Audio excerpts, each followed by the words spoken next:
Welcome to the Ward Case Studies. This is episode 12, Damien, 1993. In this episode, I will discuss the witnesses that came forward after Damien's arrest to report on him. As always, any audio statements will be uploaded to the channel and are available under the West Memphis 3 Statements playlist. The way I decided to break this episode down will be in 3 parts. People who had direct knowledge or interactions with Damien, the softball and skating rink girls, and finally, a list of people who gave statements versus the people who testified against Damien. On March 3rd, 1993, 14-year-old Jennifer Ball called the police to file a report about threats that she had received earlier in the day. In the narrative of the incident report, the following is written. The victim stated that on several occasions, Suspect A have made threats of doing bodily harm to her person. She further states that on the date of March 1st, 1993, at approximately 4:30 p.m., Suspect B was observed by the victim shouting threats through the window. Suspect B entered the backyard, which is fence. The victim and complainant will prosecute. Suspect A is Michael Bashir's age 14. Suspect B is listed as unknown, but is described as white male, 5'7", 120 pounds, slim, black hair, black eyes, wearing black t-shirt, black jeans, and a black jacket, age 18. On June 10, 1993, Jennifer gave a handwritten statement to Lieutenant Hester in which she states the following. The first contact I had with Damien Eccles was when he was at my window, March 1st, 1993. I had heard about him and heard that he was into devil worshipping.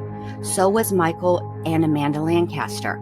Well, Michael had told her that he was going to blow my house up and stay away from me. Well, she didn't believe him and we continued to be friends. Well, he called her one day and told her to watch out, that he had Mark Bashir's and Damien Eccles watching us all. This was happening in March.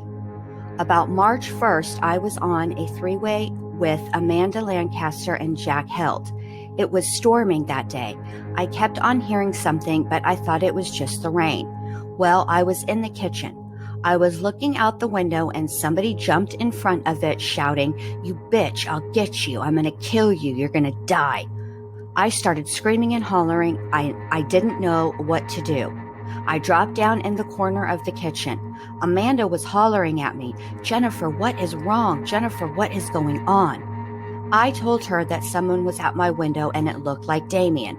She told me stay where I was and she was going to call me right back. I hung up the phone. I looked out the window to see if he, Damien, was still there. He was. He just glared at me and said, "You're dead, bitch," and ran off. I was so scared. Amanda called me back and I was crying. I told her what Damien had said. She just sat there like, oh my God.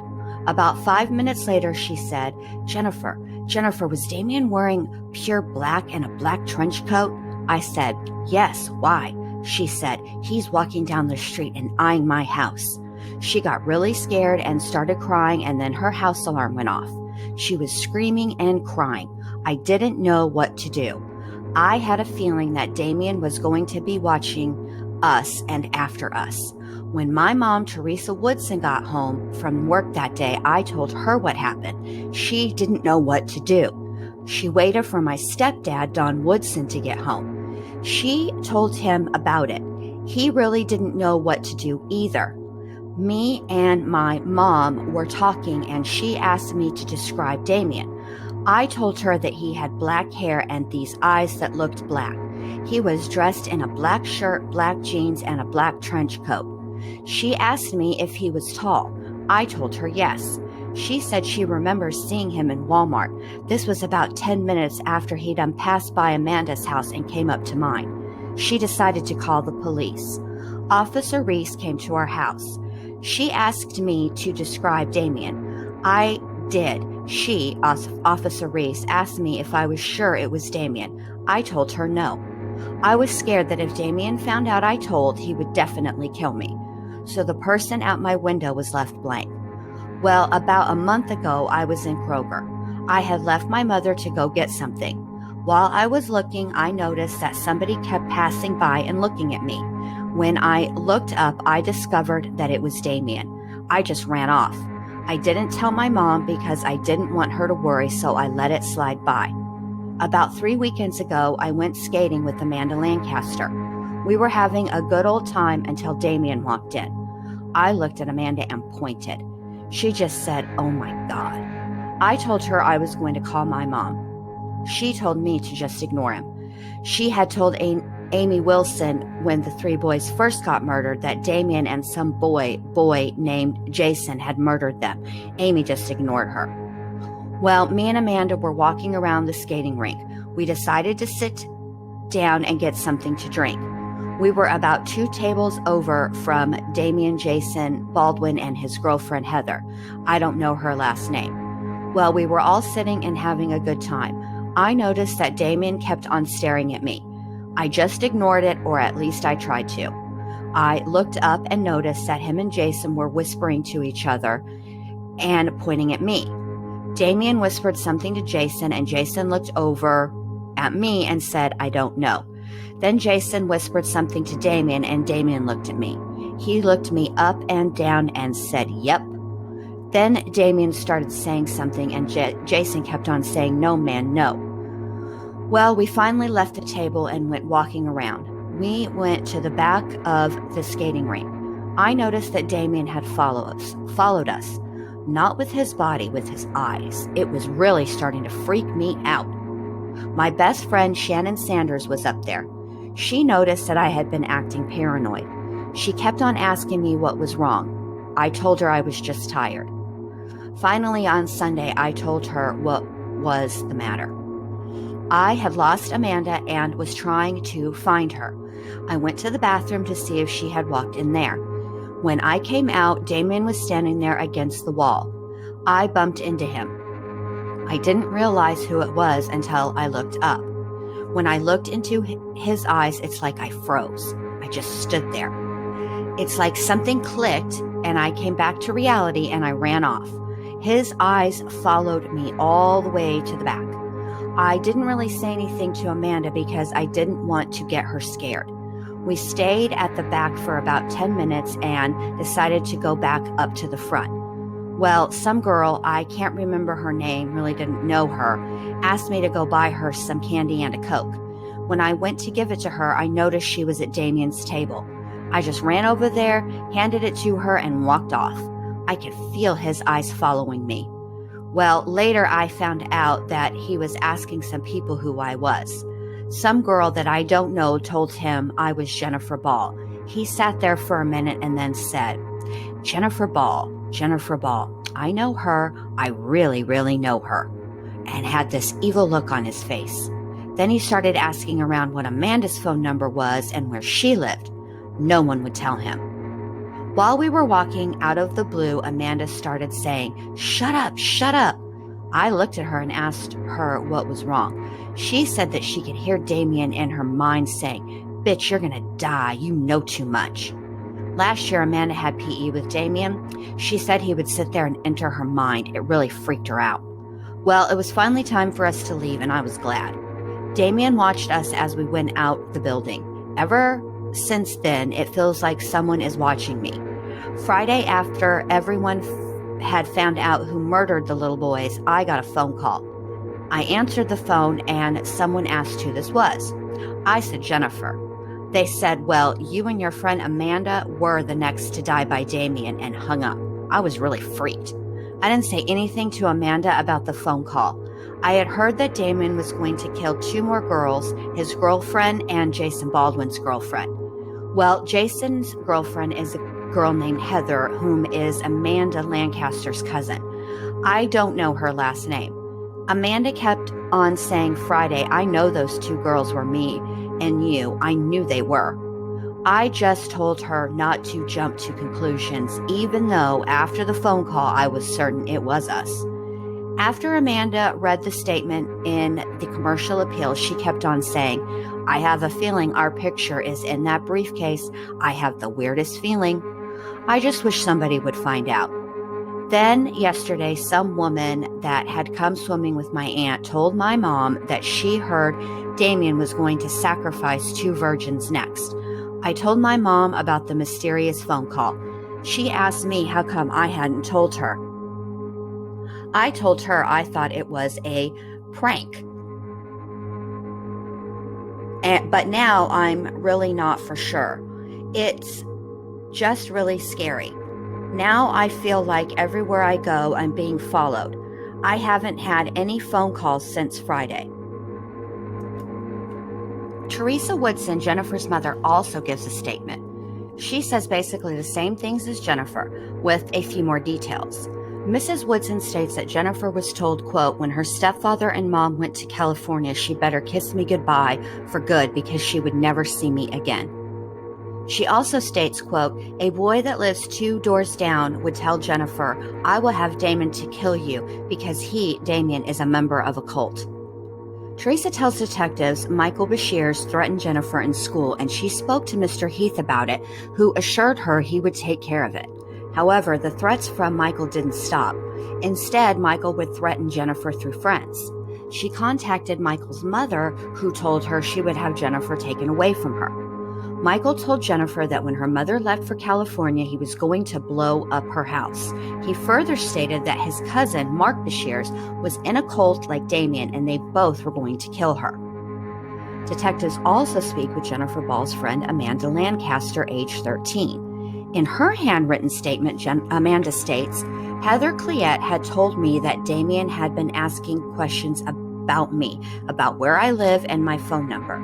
Jennifer Harrison had said she thought Damien had done it because he knew way too much, and he went around Horseshoe the same day the murders had happened and had dog intestines around his neck. At the skating rink, he watched me and stuff. He would follow me around. He would, just watch me. He would really scare me, and someone had told me that I was next. Me and Jennifer Ball were next. I was on the phone with Jennifer Ball when Damien apparently was at her window. On June 14, 1993, 13-year-old Joe Bartosh Jr. gave a statement regarding an incident he witnessed on October 27, 1993. Joe stated that on that date he was at the Lakeshore Trailer Park with Damien when he killed a Black Great Dane. According to Joe, the dog was already sick and he hit the dog in the back of the head, pulled the intestines out, and started stomping the dog until blood came out of his mouth. He further stated that Damien was going to come back later with battery acid so that he could burn the hair and skin off the dog's head.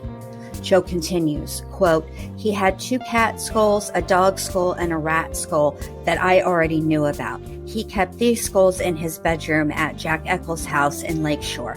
He was trying to make the eyeballs of the dog he killed pop out when he was stomping. Damien had a camouflage survival knife to cut the guts out of the dog with. 14-year-old Blaine Hodges, who lives in the Lakeshore Trailer Park, comes in on June 22, 1993, to give his account of his knowledge of Damien, Jason, and the Great Dane. He states, quote, I've known Jason since he's lived in Lakeshore. I've known Damien since I heard he got back from Oregon. I've heard Jason say Damien was in the crazy house in Oregon. Damien and Jason were always together. They spent a lot of time in West Memphis at Walmart. They stole a lot of stuff. I always seen just Jason and Damien and Dominique together walking around Lakeshore. There was a big black Great Dane dog at Lakeshore that I saw on the trail over the bridge. It was dead. Its intestines was strung out of its butt. A boy named Adam told me he heard Damien did it. Adam's last name is Phillips. He lives in Lakeshore. A boy named Ken was new out there. He stayed at Jason's a lot. He used to be over there day and night. He went to school last year. He was in 9th. He always wore a Notre Dame hat. He was skinny. He's had black hair. It was short in the back. It was long in the front. He's a little shorter than me in height. The time we talked, he said he knew karate. Me and Jason used to be friends until Damien started running with him.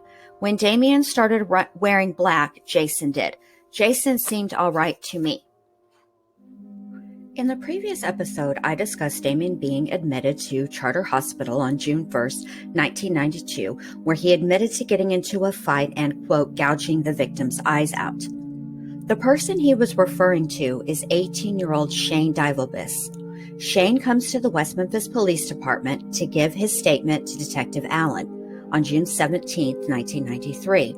Shane's statement was recorded, and again, in the interest of time, I will play clips. Detective Sergeant Mike Allen of the West Memphis Police Department. Today's date is June the 17th, 1993. Time's presently 1:24 p.m. Present in this interview is Shane Divelbus. Is that correct? Divelbus. Okay. State your full name for me, please. Shane Bradley Divelbus. And your address, Shane? 369 Park. Okay. And how old are you, Shane? 18. Okay. It's my understanding that you went to school in Marion and knew Damien Eccles. Can you explain to me how you know Damien Eccles, and I understand that you and him had an altercation over a girl, and he explain to me what occurred on that. All right. When I was going to school, I met Deanna Holcomb and intern Damien Eccles because they were boyfriend and girlfriend at the time. I began to hang around with them. Spoke with Damien Eccles on several occasions, just as like friends, and then emotional things began to develop between me and Deanna Holcomb. She broke up with Damien and soon went out with me, which led Damien to believe that I had stolen Deanna from him. He then Break it down, 2-8, please, 2-8. tried to come after me. On several times he threatened me and Deanna and anyone who he thought would get in the way of Deanna and him. He threatened to kill Deanna. He threatened to kill several of my family members, not just my uncle, but several others. He threatened to kill me, and then later he came up behind me in the hallway while I was in the locker. I knew he was back there, so I just started to walk. I didn't look at him or anything, and he jumped on me from behind, dragged me down to the ground, and clawing at my face with his fingernails. People were saying he was trying to rip my eyes out, which by the scars is what it looked like. When I got up, I turned around and I was going to fight, but he was being held down by several of the people that were in the hallway witnessing it, so I didn't have to. You were talking about he had made some threats to you and had talked about some of your family members and Deanna. Can you describe in detail exactly what kind of threats these were and the way he phrased them? Okay. One of the threats was against my uncle, who had told him that if he had fought with me that my uncle would jump in too. And he threatened him by saying that if he jumped in, he'd cut him into pieces and bury him in Deanna's front yard. Okay. Now, your uncle, how old is your uncle? He's 16. Right He's now. 16? Yeah. Okay. Does he go to school also at Marion? He went to school in Marion, yes. Okay. Now, did you overhear this, or is this something your uncle told you? I didn't overhear it. It was something that my uncle and several other people told me. Okay. It wasn't just my What is uncle. his name? Kyle Perkins. Kyle Perkins. And he made this threat to Kyle Perkins. Yes, he did. Allegedly. Yes. Okay. As far as any threats that he made directly to you, what can you remember any? Most of them were generally just short, like I'm going to kill you, or when he had me down on the ground and he said I'm going to kill you, I'm going to rip your eyes out and all this stuff. Generally, just short phrases. There was no long drawn out threat. On June 11th, 1993, 11-year-old Jessica Bryant comes in to give her statement regarding an encounter with Damien Eccles. Her statement is also recorded. It was a Sunday, and we were just running around talking to each other, and this boy just came up walking down the street, and he was dressed in all black, and so we were just playing, and we looked over there, and we saw him, and he was behind the bush. And so we weren't paying any attention to him. We didn't think anything was going to happen, and so we continued playing, and then he was still there. So we went over and hid behind the car for a few minutes, and we thought, well, he won't come out, so he'll go away really slowly. We went back, and he was still there, and so he was looking out the corner of the eye at us, and so we didn't know what to do. And so we went inside and told my mama, and he started running off, and then we don't know what happened to him. Jessica's mother, Karen McAteer, also gave a statement.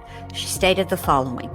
On Sunday morning, approximately 2 to 3 weeks before the triple murder occurred, my daughter and a friend were outside playing in my front yard. They came into the house and said there was a man watching them from a bush 1 house away. I immediately went to the door, and when I opened it, he got up from a squatting position and started to run towards Balfour Road. I called my husband, and he and I immediately started looking for the man. We looked all over the neighborhood and the bayou behind Balfour. He just disappeared, and we could not see him. The guy behind the bush was Damien Eccles. I saw him clearly, and there is no doubt. I was told later that at that time he was staying on Balfour. My daughter said the guy had something in his hand. My daughter believed he was taking pictures of her and her friend at that time.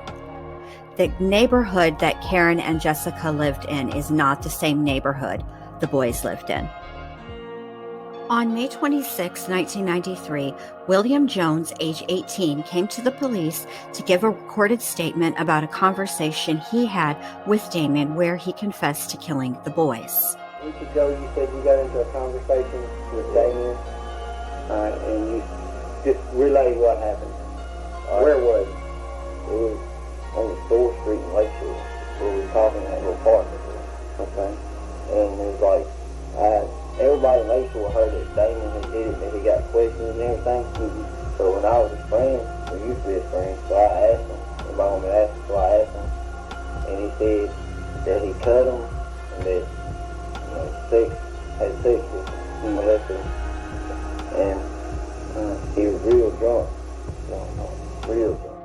On June 7, 1993, William Jones's aunt, Sherry Gilbert, comes in to give detectives a handwritten statement. She recalls that, quote, approximately 2 days after the boys' bodies were discovered, my nephew William Jones and I were watching TV, and William told me that a boy named Damien told him that him and Jason Baldwin and a third unknown person were the ones that killed the boys. On July 21, 1993, Detective Ridge received a call from Deputy Morrow from Monroe County Jail in Clarendon, Arkansas. Deputy Morrow relays that there is an inmate at the jail who is Damien Eccles' cellmate. The inmate alleges that Damien was speaking to him about his involvement in the homicides. Arrangements were made for John Fogelman and Detective Ridge to speak with the inmate at the Monroe County Jail. The inmate, who's named Jesse, his last name has been redacted, agrees to have the interview taped and says his only concern was how to keep the interview a secret from Damien because he was still sharing a cell with him. This is what Jesse stated. He would always I'd say, you know what happened, don't you? You just saying you don't. He would always say, no, I don't know what happened. I wasn't there. Then one night we got to talking in my cell and I said, you really know what happened, don't you? And he said, yes, I know. And we got to talking and he told me that. And then Detective Ridge says, all right, you're saying he. We're talking about Damien? Jesse. Damien, right. He said him and Jason were in the woods and that he saw Jason kill one of the boys and he saw one of the boys' stepfathers. He had long blonde hair in a ponytail. He said he saw him kill the other 2 boys and that he said there was no way they could prove that he wasn't there because he stood back at a distance and they couldn't find his footprints. I'm not going to go into any more of his statement because it just gets worse from there. He claims Jason is the one who confessed. Jesse was given a polygraph on September 10, 1993. The relevant questions were, Did you tell the truth in the statement you gave to Detective Ridge? He answered yes. Did Damien Eccles tell you that he was present when those 3 young boys were killed? He answered yes. Did Damien Eccles tell you that Jason Baldwin was present when those 3 young boys were killed? He answered yes. Did Damien Eccles tell you that Jesse Miskelly was present when those 3 young boys were killed? Yes. Detective Durham wrote, "It is the opinion of this polygraph examiner that this subject recorded significant responses indicative of deception when he answered the above listed relevant questions in the manner noted." Conclusion. Deception indicated. On September 29, 1993, 27-year-old Carrie Morris stated, "On Wednesday, May 5, 1993, I was going towards Barton when I saw Michael Moore walking about 3 houses in front of Mr. Eccles. Michael Moore was going home to get his bicycle to go trail riding with Steve Branch. This was at about 3:30 or 4 p.m. At about an hour later, Michael, Chris, and Steve came over and asked my daughter, Tiffany Morris, 8 years old, to go riding with them. I told them no. We left to go to Memphis when they were chasing my truck. This was about 4:30 p.m. Damien and Michael were both walking on the 700 block North Wilson on the east side of the street. I know it was Damien Eccles because I saw his picture in the paper after he was arrested. I knew it was Michael from school and knowing his parents all my life, and known Michael for about 3 years, ever since they moved back from Florida." Next, we come to 15-year-old Jason Crosby. Jason came to the West Memphis Police Department on June 8, 1993 to discuss something he told Marion Junior High Principal John Heath. Basically, Jason came to school June 4th, 1993 and went to speak with Principal John Heath about making up some tests and makeup work. In the course of that conversation, Jason said when he was done at school, he was going to the West Memphis Police Department to tell what he knew about the murders. Jason had also been to the principal's office the day before to tell him about a knife that was hidden in Mrs. Mosley's room. Mr. Heath and Jason had gone to Mrs. Mosley's room and found the knife which Jason gave to Mr. Heath. Jason says someone had to have put the knife in his backpack. When Jason saw the knife, he took it out of his backpack and hid it to avoid getting into trouble. Jason is interviewed by Lieutenant Hester and he is given a polygraph. Jason Crosby says that he has known Damien and Jesse for about 1.5 years and has known Jason Baldwin for a year. Jason Crosby, Jason Baldwin, and Damien all rode the bus together. Jason and Damien also spent the night at Jason Crosby's house a few times. Damien told Jason Crosby that, quote, "A lot of people think that he's a devil worshiper, but he's not," end quote. Crosby also says that sometime last year, Eccles told him they wanted to catch a bum from under the overpass and torture him to see what it felt like. Crosby told Damien he was crazy, and Damien told him he was just kidding. Jason further states that he and Jesse used to be pretty good friends. However, Jesse jumped Jason sometime last year at school. Jesse also stole Jason's bike, which he stole back, and that led to Jesse trying to pick another fight. The next time Crosby had any contact with Jesse was on May 7th, 1993, at the skating rink during an all-night skate. Crosby states that Eccles and Baldwin arrived together while Miss Kelly arrived with Dennis Carter. Jesse confronted Crosby because he had heard that Crosby was telling people Miss Kelly had not, quote, whipped him, and that Crosby was looking for Miss Kelly. Crosby told Miss Kelly that wasn't true, and the beef was squashed, and Jesse walked off. Jason Crosby left the skating rink at approximately 10:20 to 11 p.m. He states that Eccles, Baldwin, and Miss Kelly were all still at the skating rink when he left. Detective Durham gives Jason Crosby a polygraph exam, which he passes on the relevant questions. The relevant questions were, did you tell the truth in your statement? Has anyone told you they were personally involved in the deaths of those 3 boys? Are you involved in the deaths of those 3 boys? Are you withholding any information about the death of those 3 boys?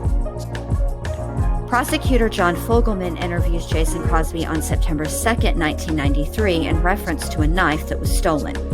Apparently, about a year ago, a knife was stolen from a collection Jason's dad had bought him. Evidently, Crosby had heard through rumor that Baldwin had stolen the knife.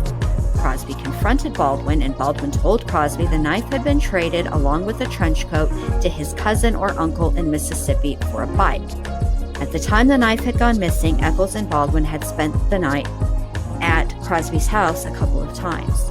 Jason Crosby provides a drawing of the knife. Jason also turns over a knife to Detective Ridge that had been reportedly in Damien Eccles' possession. Detective Ridge turns the knife over to the state crime lab. Christy Jones comes in and gives a statement and takes a polygraph on October 1st, 1993. Christy is 17 years old and knows Jason from school but didn't have any classes with him. She did have classes with Damien 2 years ago. She knows Jesse because she lived next door to him. Christy reports that 2 years ago in class, Damien cut his own arm and sucked the blood from the wound. She further reports that she heard Damien was weird and part of a satanic cult. She admits she heard this from other kids, but never knew if any of it was true.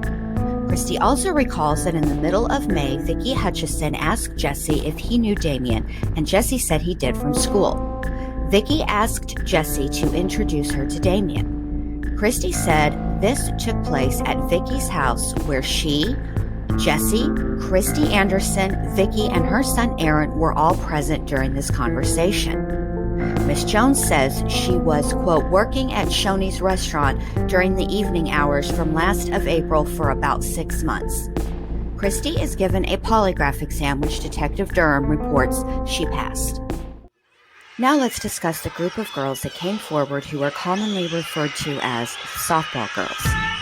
On June 3rd, 1993, at the J.W. Rich Girls Club, there was a softball game. What follows are various accounts of what took place and what was heard that night. On June 8th, 1993, David Pike comes in to give a statement about what he witnessed occurring at the Girls Club on June 3rd, 1993. Mr. Pike states that at approximately 7:15 p.m., he ejected 3 white males for causing a disturbance. He writes, 2 teenage boys were fighting and I asked them to leave. The 3rd teenager began to protest me asking them to leave, and I also asked him to leave the property. I was told his last name was Eccles. When pictures appeared in the evening times, it resembled the boy I ejected the night before.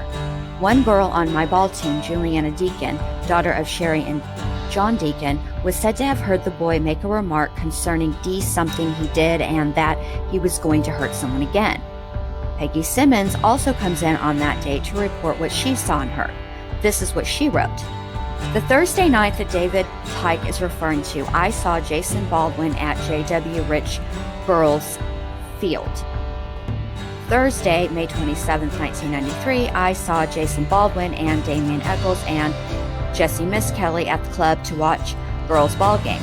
Then on May 28th, 1993, I saw Damien and Jason Baldwin. Then June 1st, Tuesday, I saw Damien and Jason Baldwin again. Then on Thursday, June 3rd, I saw Jason Baldwin.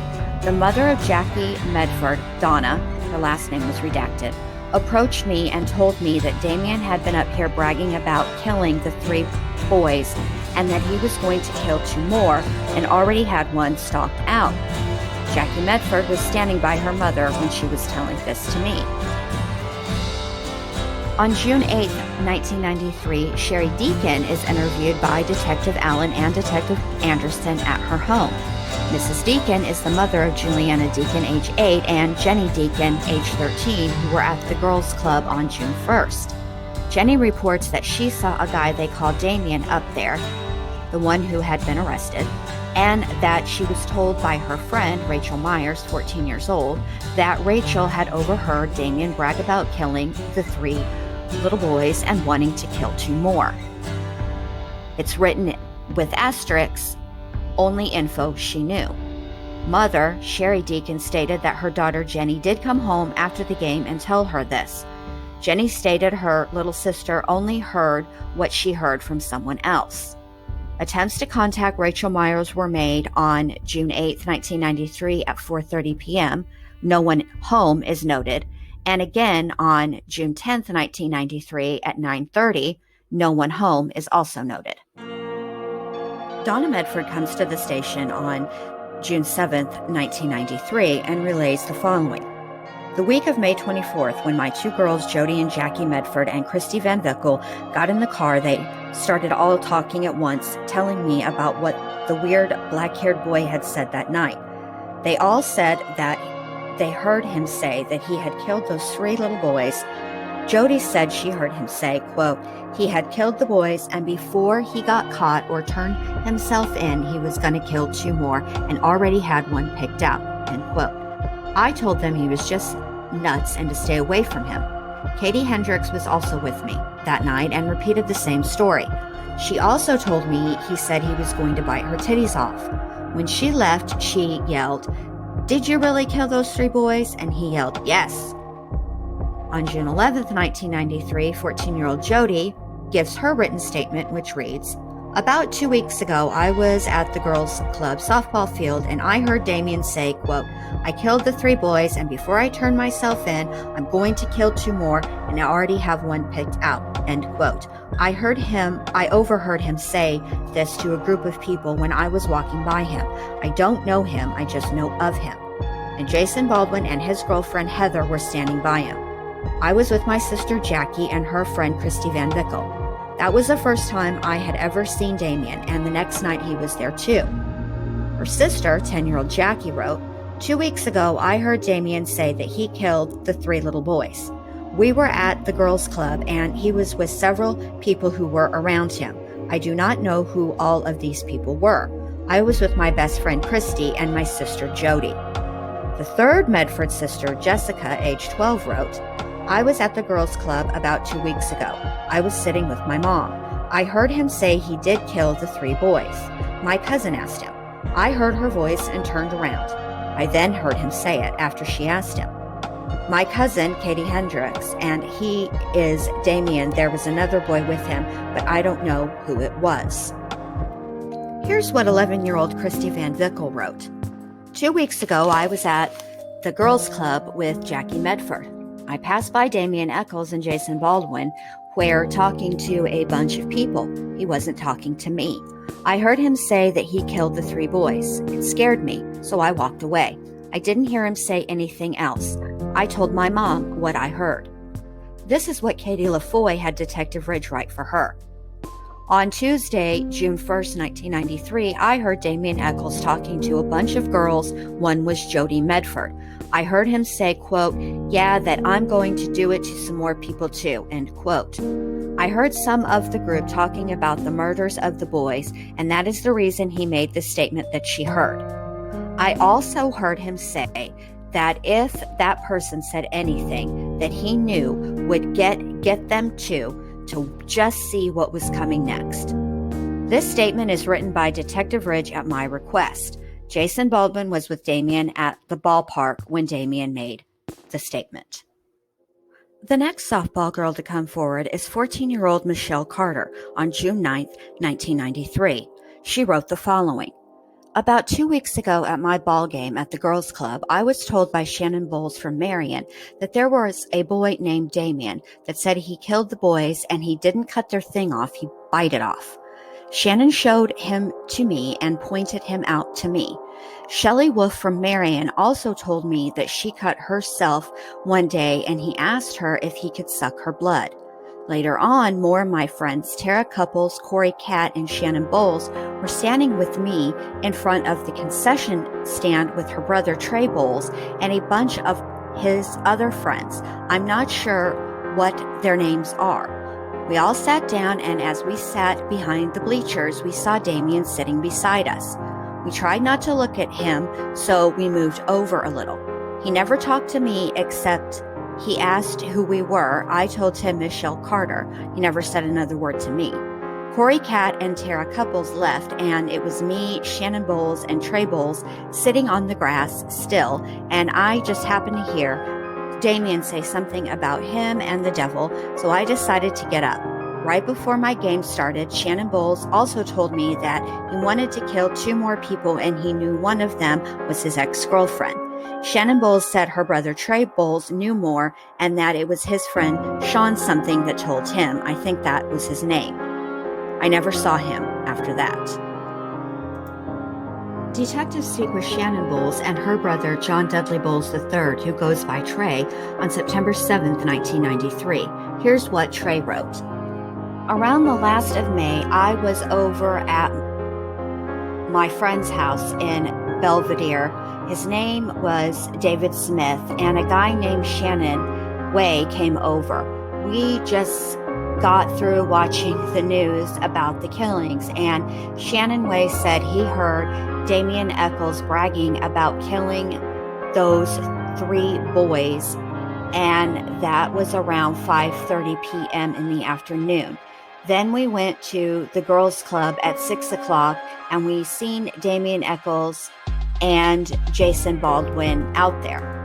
Shannon Way is about 18 years old. He is about 5'6". He has blondish, brownish hair. He lives in Belvedere Apartments with his mother. Here's what 14-year-old Shannon wrote. Around May 21st, 1993, 6:30 or 7 is written above the line. I was at the girls' club in West Memphis at my softball game, and this girl named Michelle Carter told me that Damien Eccles came up to her and said that he killed those boys, and I just said, really? And she said, yes. Then I got questioned by my Aunt Diane. Then she called Michelle, and Michelle called me and asked me if I was questioned. Then I was never called or talked to by the police since then. But then, September 7th, 1993, I was questioned again. If what the softball girls are alleging to have heard Damien say sounds familiar to you, that's because these girls are not the first to have made this claim.